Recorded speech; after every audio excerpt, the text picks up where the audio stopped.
Hi, it's Millicent from Ecer. Today I'm visiting GCE BMS factory.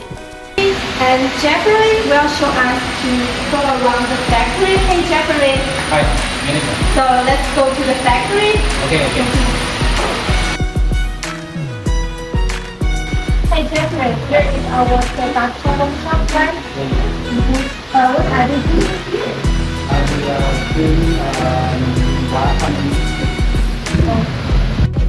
This is BMU. It is collecting battery information from the battery packs.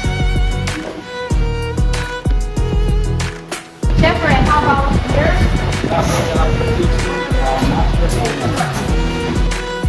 They are producing 3 BMS stations.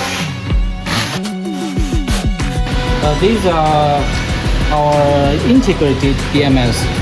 It is from 30 strings to 75 strings. This is our warehouse.